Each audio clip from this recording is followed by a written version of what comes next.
Hi everybody, just a quick note. If you're a listener to the Nerds Domain podcast, you'll need to go back into iTunes or your other podcatching device and resubscribe after May 8th. We'll be switching podcasting hosts, and our new host will require us to resubmit our RSS feed, which messes up some things in iTunes. We'll still be putting out podcasts, everything's going great, but I just want to make sure that all of our listeners are getting our new content from our new RSS feed. Thank you very much. You'll hear us real soon. You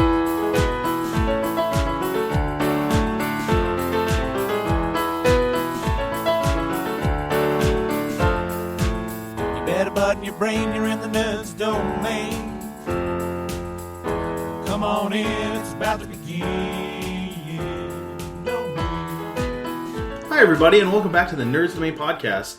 I am here with George. Hello. And Allie. Hi. George, I think you guys have heard before on this podcast, and if not, he's on our Masks of Nyarlathotep podcast. Allie's joining us for the first time as George's wife. It's your first podcast you've ever been on, right? Yes. Yeah. So exciting, no pressure. Our billions of listeners at home, all of China listens to us. It's mandatory. Excellent. We just got done seeing Lawrence of Arabia for my first time. Allie, this was your first time? It was my first time as well. And George, you've seen this several times, haven't you? Several times, yes. So we got to see it at the Franklin Art... The Historic Art Craft Theater in Franklin, Indiana. Yeah, which was gorgeous. I love the theater. The theater felt awesome. Dates back to 1914, I want to say, or something like that. Early 1910s, I think. It's super old. They've been renovating it for, they said, 10 years. And they play only film prints. Film prints that are older than 10 years. So they do a lot of classic movies, but they'll also do like stuff from the 80s, like Raiders of the Lost Ark and... yeah.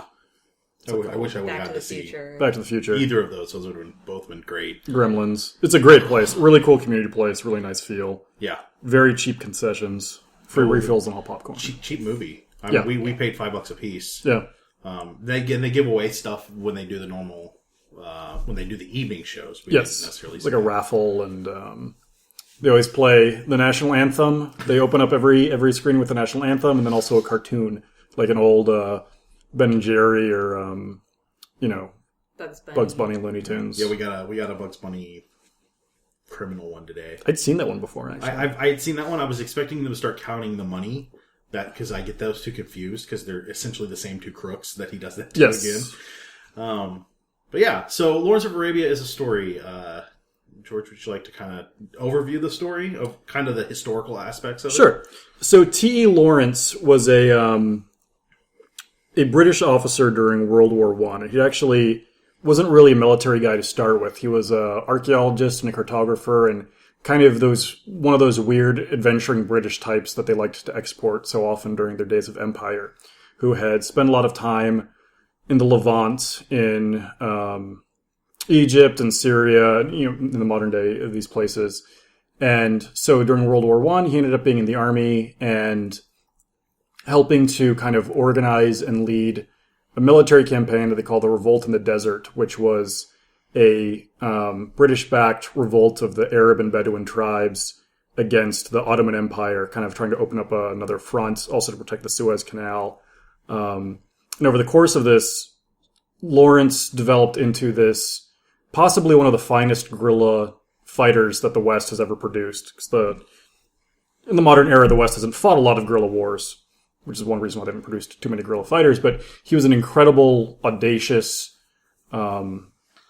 leader and really interesting figure. And so after the war ended, he was very frustrated because he really did feel that he wanted this Arab independence movement. But after the Turks moved out, basically the French and English move in, which is something they cover in the film. And, they became kind of colonized again. And a lot of those issues are kind of what has led to the current issues that have been plaguing the Middle East for, a long time. And the film begins with him actually dying. And so after he came back to England, he kind of didn't know what to do. And so for a while, he wrote his memoirs. So he wrote 2 books, Revolt in the Desert and the 7 Pillars of Wisdom, which became really big hits. And he didn't really know what was going on. He became kind of a minor celebrity. And then he kind of went incognito joined the RAF, the Royal Air Force. I think he might have joined under an assumed name or changed his name because he wanted to kind of just like be someone else for a while, or he lost his rank, something like that, because he ended up as a colonel. I think he went in as like an enlisted man. But before World War II started, he died in a motorcycle accident. So he died fairly young. And so the movie opens with him dying in this motorcycle accident, this funeral for him, and there's this journalist who's asking some questions, and then it leads to this flashback of him starting out in Cairo, being tasked with this mission, and going on this great journey. Okay. Yeah. That's the basics of it. This was 1963 best 1,000 things. Like it won for best picture, best score. I think costume design was in there. There was a lot going on. Cinematography, probably. It's a beautiful film. It really is. So, Allie, kind of give... the star is Peter O'Toole. Yes. Have you seen Peter O'Toole in anything else? I have. I have seen him in How to Steal a Million with Audrey Hepburn. And my sister's and one of our favorite movies growing up was called High Spirits. It was a terrible film made in 1988 starring Peter O'Toole and Steve Guttenberg. And Steve Guttenberg. Beverly D'Angelo and Daryl Hannah. Right on. Yeah. We watched that many, many times. Right and on. I think you can see that for free on Netflix now. Or Amazon Prime.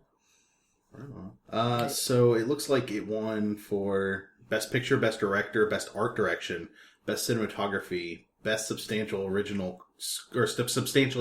Score, Best Film Editing, and Best Sound. So did they have an award for non-original score? I assume maybe? Yeah. It was also nominated for Best Actor, Best Supporting Actor, and Best Adapted Screenplay, which I assume this is adapted from his book. Yes. Or both of his books. In some way. I believe one of the books is actually just kind of a condensed version of the other one. So, okay. Yeah. Okay.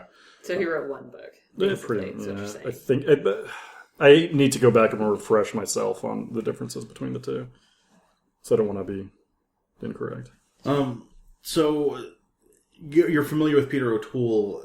I honestly can't think of anything I've seen him in. I probably should know, but I can't think of anything. Do you feel like this stood up to your expectation of him as an actor? Yes. So everything was shot on location. I was reading that it's like 150 miles to the nearest water location. But what did you think of the locations? What did you guys both think of the locations? The film itself is so seminal in how it kind of portrays the desert, and how every film that has come afterwards that shoots something in Arabia or in the desert or tries to evoke this sort of sensation, I think they really draw from a lot of it. So there's especially I kept thinking of Star Wars, not just because Alec Guinness is in it, but the way that Tatooine looks. You've got, and part of it's because they're filming in Tunisia, and I think they filmed part of this in Morocco, so that's very similar. Mm-hmm. But you've got these rolling dunes, and just the way that people travel through it and stuff. It's just, I think it really set the groundwork for how that sort of stuff looks on film. It created the film language for going through this and stuff. Oh yeah, absolutely. And so it just looks beautiful, and there's a lot of time. It's a very long movie, and part of it's because there's a lot of time just spent people traversing the scenery and going from the left of the screen to the right of the screen. Very, very small, almost like ants across some of the starkest landscapes you'll ever see. So it's just visually very, very striking. I'd be interested to see, because I feel I watched a lot of old movies, and I feel like a lot of them are studio backlot films. And I was a film major. I studied a lot of Bollywood movies. And the 60s is an era where Bollywood films started leaving the backlot and filming in Europe and showing Indian audiences what foreign locales looked like. Okay. So I'd be curious to see if this was the same era when that kind of started happening for Hollywood as well. Because I'm trying to think of an earlier film that was shot on location of this scope. Can you think of one, George? That was shot on location that had the scope? Yeah. For what time period? Same as 60s. Was there anything in the 50s? Too. Some of the big epics were. So, I was talking before we saw the film. The kind of spaghetti western. Those were shot in Spain and things like that. That's it's in Italy. But there's like The Longest Day, I'm pretty sure, shot on location. The Guns of Navarone was shot in Greece. For something that was so far away. You know what I'd be interested was, the director who did this did Bridge Over the River Kwai, and that was certainly shot somewhere. I don't know if it was actually shot in Indochina, but it was not shot in England. So this is a genre of film that lends itself well to location shooting. Yeah, I'd say so. So, Allie, this is your first time seeing it. Yes. What stuck out to you? Gosh, well, of course it looked beautiful. I actually was expecting to like it more than I did. I did not like it as much as I thought I would. I didn't really see much of a journey for the character. I did really like kind of the relationship between Lawrence and is it Sharif Ali? Sharif Ali. Sharif Ali. That was my favorite aspect of the movie. Okay. I've never seen this before, and I've heard the score, so that stuck out a lot to me, and I wasn't sure where I'd heard the score from, but it was really, really sweeping and good and used very effectively throughout the film in different ways. It even ends on them playing it on what sounds like what do you call that? The xylophone. There you go, like a xylophone. And I'm sure that they did it on purpose, and whoever did all that work was spot on. But I was struck by how Peter O'Toole was fantastic. I really think he was great. But then also his displays of mental instability at points were striking, because I have this personal theory that all great people have mental instability within them somewhere, and either pushes them to go far beyond where most people would go, or it shows up and drags them down. That's just me personally, but there was a lot of display from Peter O'Toole, and if that's how T.E. Lawrence really was, then he really grabbed hold of that and showed it. But it was, I don't know, the locations were great, were really good. I think what you're saying is interesting in reflection to something Allie said, which was that she didn't see much of a journey, which I think is an interesting critique that I think actually makes a lot of sense, because he doesn't... Throughout the film, he's constantly whipsawing back and forth between being British and wanting to be an Arab, and between being this man of action who's leading this great revolt and just an ordinary nobody who doesn't have all this crushing responsibility and who isn't faced with all this violence. And, so he's constantly, and his actions keep swinging back and forth. Well, and he also switches back and forth between an intellectual and a man of violence. Yes. And I mean, there's a lot of back and forth, and I think you're right. There isn't a journey from where he grows as a character, but we just see this two parts of him, or multiple parts flip back and forth. Because he never, it's not a journey because it's never resolved, it's never finished. It just ends with him being like, well, that's over, but I don't really know what happened, and then he died, then then it is a quote at the beginning where he's basically dead. And I think that's probably a real reflection of the person, because it seems in peacetime he seemed to have some troubles, like, kind of adjusting, like people who are kind of hardcore warrior adventure types sometimes are. But that's... Yeah, like it's not a journey it's not a hero's journey in the sense of like Luke Skywalker discovering the hero within himself, or not even that. I was talking to Shirley about Citizen Kane, because I thought they're both kind of, Citizen Kane's another sort of epic in a way, and I love that movie, and I was thinking about what's the difference between these two movies, and with Citizen Kane it really is the character journey, kind of seeing him go from ambitious to cynical. And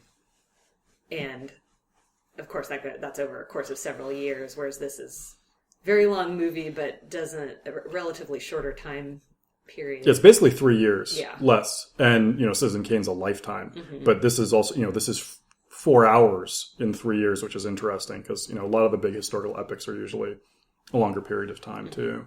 Yeah. And this was relatively short. And this is an epic. This is a very big sweeping Yeah. epic that the director uses every sweeping shot for a reason. We watched Seven Samurai, and there's a plotting storytelling there through the director. Akira Kurosawa is fantastic, but there was stuff I could have seen cut out, and I would have been okay with it. I didn't feel like that in this one. I don't know, Allie, how you felt. I felt like some stuff could have been cut out. I thought several times that this movie is very long. Yeah. Well, and we had a discussion too. Part of it in the intermission, Allie was saying, because there's certain things that Allie and I both like a lot, but there's certain things that one or the other of us will be really enthusiastic about. And Allie very much, to repeat what you said, is very into kind of these interpersonal relationships and things that are kind of like these character-based. Not character-based, but it's more about like people relating to each other.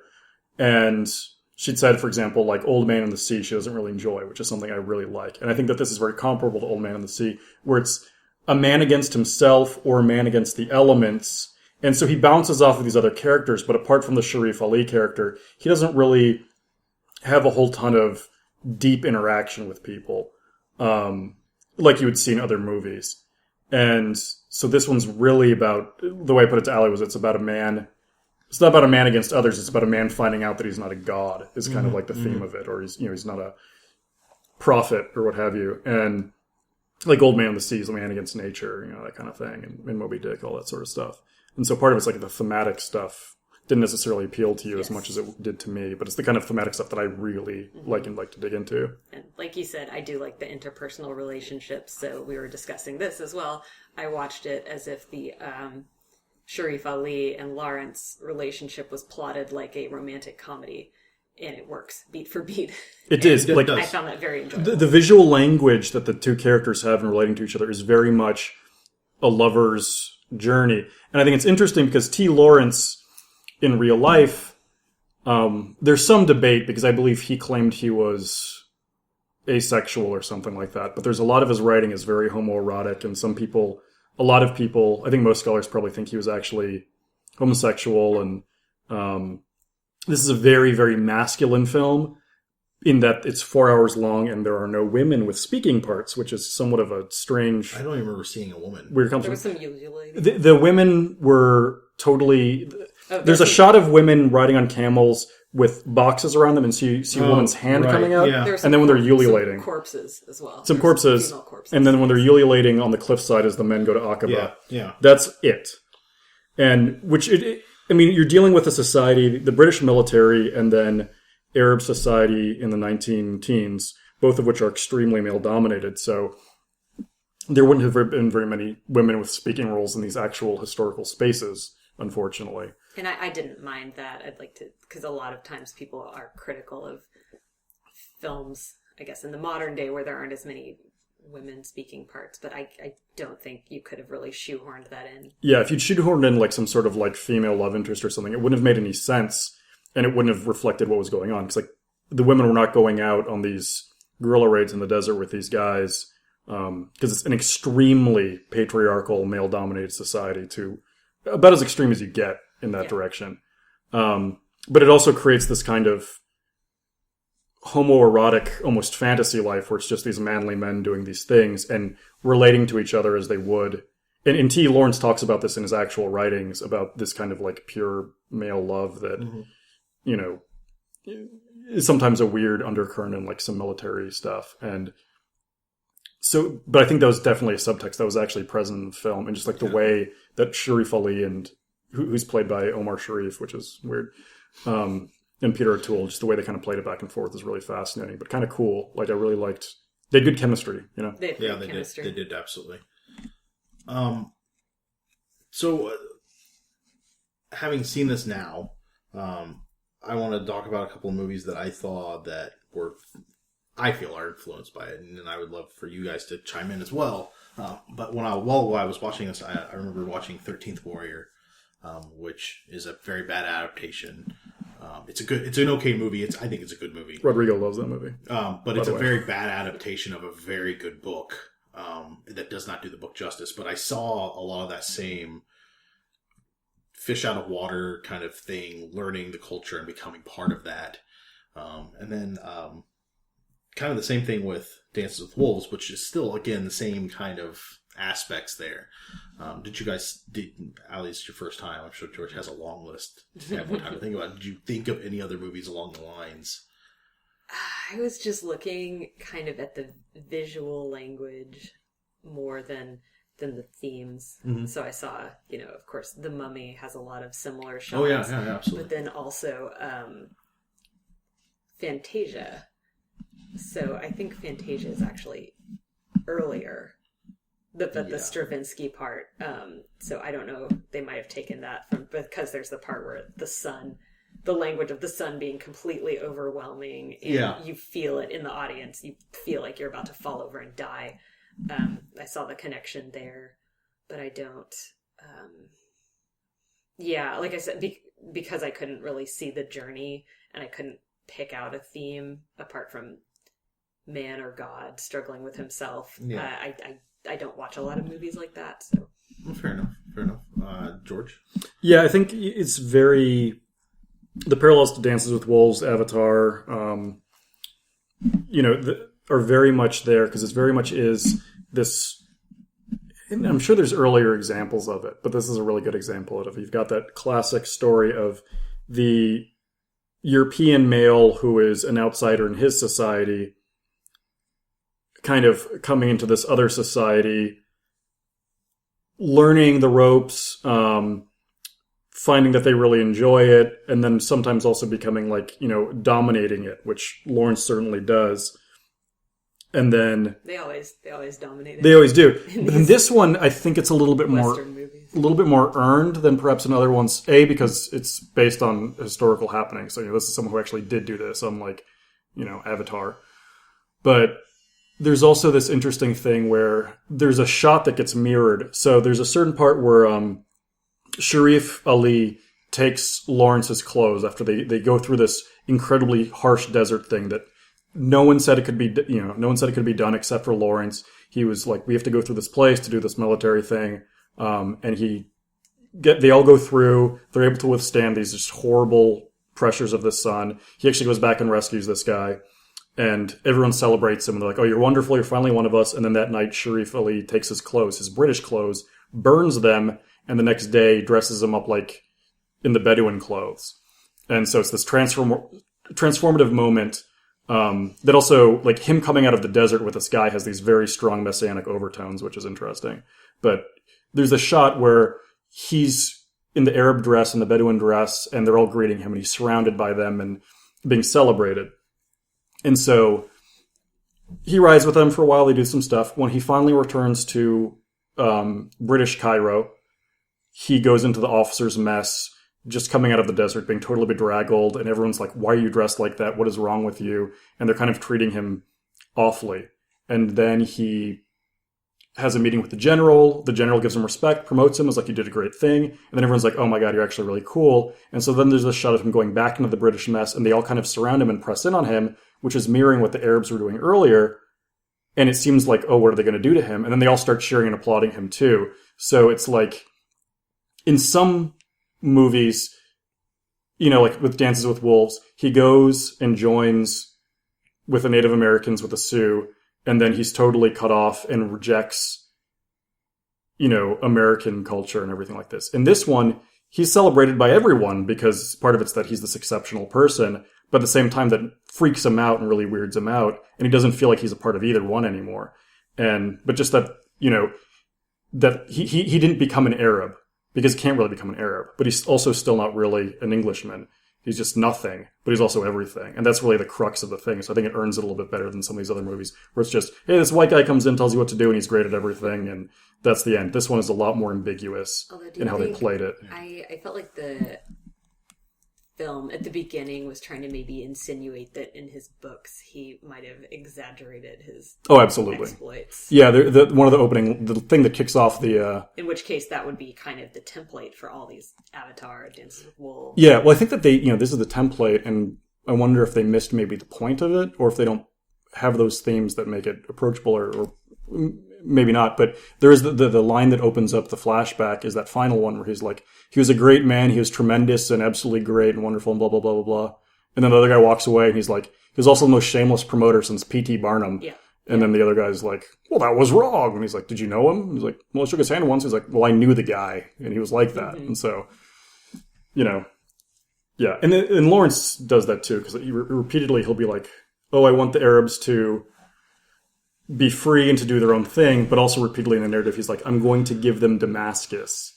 And so he starts becoming, he wants freedom, but also sometimes he's like, I'm going to give them things. Like, he's a paternalistic thing. But I think that he's not presented as being a superhero. I think he's being presented as being flawed. So I think it works. Like, he's not forgiven for those kinds of ideas. In which case, the movies that followed did completely miss the point. Because Avatar doesn't have that kind of nuance. Avatar is very... less than nuanced. Yeah.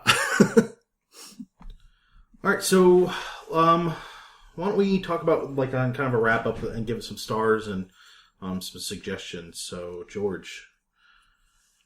I really, really like this film. It's, it's in the film canon as one of the great films, and I think justly so. It's, it's a very military-based film, a very male-dominated-based film, a very historical-based film. So if you like or don't like any of those things, there it is. It's very long. And, even the lightest 4-hour-long movie is going to feel like 4 hours, and it's unavoidable. But I love it. There's just so much weird stuff in it. The performances from all of the actors, and you've got some real heavy hitters here. So you've got Peter O'Toole, you've got Alec Guinness, you've got Alex Guinness as a Alec Guinness as Prince Faisal, is one of the great Arab leaders, which is absurd. He's kind of in brownface, which is ridiculous. But a little bit. Anthony Quinn, who we haven't even talked about, who's one of my favorite actors, playing one of my favorite characters, Auda Abutai, who is just, he gives this one speech that me and my buddy used to yell at people who had no idea what we were talking about in college at parties, just because we were awful people. True story. Yeah, but it's such a big film that's just feels so lived in. So it's just got this rich feeling of, you're actually seeing how these people once lived in the place that they did, doing these historical events. So it feels really, really good. So if you love historical stuff, you really want to get in there. And it really is kind of, if you like those big, like old 1950s, early 60s, big epic films and have the patience for them, then there's no reason why you shouldn't see this. It's just a really big movie in the history of film that, unless you really can't stand 4 hours, you should at least try seeing it, because you're going to see just, it's just like how we got there. It's just film history. Out of 5 stars? 5. 5 out of 5? All right. Allie, what do you think? I agree that it's worth seeing. I don't think I'm going to see it again. It's an investment. Yeah. It just doesn't have anything to grab me and make me go back, like your Citizen Kanes and your... Well, it's also one of the things is like masculinity and military and history, things that I love that you don't necessarily love. Nothing wrong with that, just saying, I'd say probably maybe the thing that it's most similar to in terms of feeling, I guess, just cinematography and all that theme a little bit that I've seen is Conan. Conan the Barbarian. Interesting. Yeah. Okay. Yeah. Got a lot of that kind of running across the desert, being alone, being a warrior. A lot of empty stretches of just space and environment. Yeah, exactly. I did enjoy Conan more. I would give this one, I get 2.5 out of 5. Okay. Just right in the middle. Cool. I think if you're a fan of big sweeping epics and spending all of your day watching a movie, this is worthwhile. I really think that this kind of echoes the same things that I got out of Seven Samurai. It is very much a 60s movie, but it still doesn't feel dated. The storytelling methods through the directing and the script are very much in the 60s, and I like it. I was perfectly fine with the last time we watched a 60s movie, and this still fits along those lines. And it's not artsy. It's beautiful, but it's not artsy. Yes, it's very conventional in storytelling technique. Yeah. If that's the kind of thing you're into, that's great, and that's something I would suggest. If you don't know anything like me about the Arab part of World War One, this might enlighten you at least some. It may not be exactly what happened, but it still gives you an idea. And I highly suggest it. I think it's a solid I'd say a solid 4 out of 5 for me. So that will wrap us up today for Nerds Domain Podcast. You can find us on Facebook and on Twitter. You could follow George at The Chimples. And Al, you have a Twitter, right? It's secret. It's a secret. All I do is retweet George. Oh, well then just follow George. Just follow George. You'll figure it out. And you can head over to our Patreon page at patreon.com/nerdsdomain. We want to thank Jay, whoever you are, for supporting us there. That's one of the things we promised to do when we got supporters, is to thank them. And you can find our shirts over at /Loop. We'll talk to you guys real soon.